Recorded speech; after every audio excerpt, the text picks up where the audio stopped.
Alright, for this short video I want to show you guys a brand new feature from Google called appointment slots. And appointment slots work with your calendar.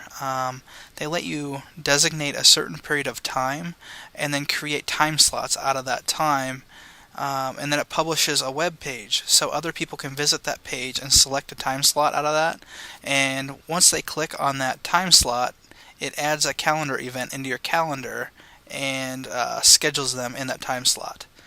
So this is how it works. You need to be in your calendar, your Google Calendar, and from there you need to be in either day or week view. I'm going to go ahead and I'm going to do it from the week view.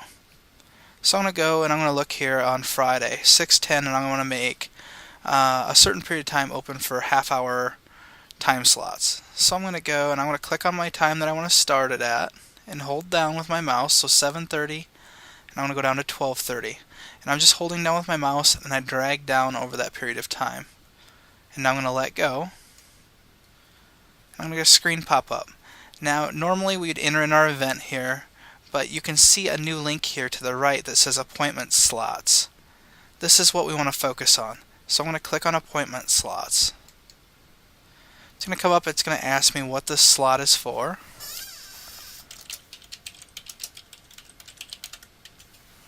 I'm just going to put my example appointments.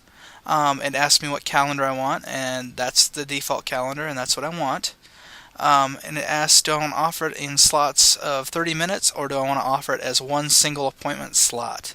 Now if it's one single one person can go in there and they can choose that one big large time frame slot. If it's a certain period of time, it's going to break it up and give you multiple slots during that time period. So I'm going to go ahead and I'm going to hit create because 30 minutes will work okay for me. So I'm going to hit create slots. And it comes into your calendar with like these lines through here. Okay. Now what I want to do is I'm going to go ahead and I'm going to click on this appointment to bring up the details of it. Now when I look at the details, it gives me an appointment page. Right here is a Google link. Okay. This is the link that you would share. Now whether it was in an email or maybe on a site or something like that, this is what you would share with the people that you want to register a time slot. Now I'm just going to go ahead and I'm going to click on that and I'm going to open it up so you can see what it looks like to another person. So I'm going to click on that link. And when they visit this page, this is what it's going to look like. It's going to show your calendar here. And it's going to show this section of time that you've slotted out with all these individual slots here.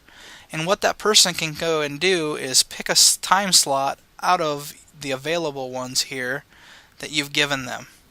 So let's say maybe I'm a parent and I'm coming in here looking for a time slot to come in and meet with you, and you've provisioned these for them to be available. And then I come in here and I say, okay, Friday, June 10th at 10:30 to 11 will work for me. So they click on that right there, that time slot, and it comes up and it says book an appointment. Then they can put a where and a description and a what if they want. So I'm going to go ahead and type in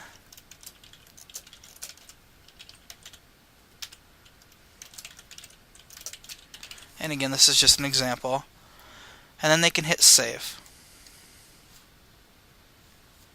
It says the appointment has been saved. Now if you see here, that one can no longer be scheduled because it's already been scheduled by someone. Okay. Now if I go back to my calendar here, and I'm going to go back to my calendar, and I need to refresh to update it. You can now see on Friday it stuck that event in here for me just by that parent going there and registering that time slot that I made available. So this can be a really handy little tool, and again you can go and set time slots for whenever you want, but again it just gives them an option to go in here and register for a time slot that you make available. So it's a pretty cool little feature.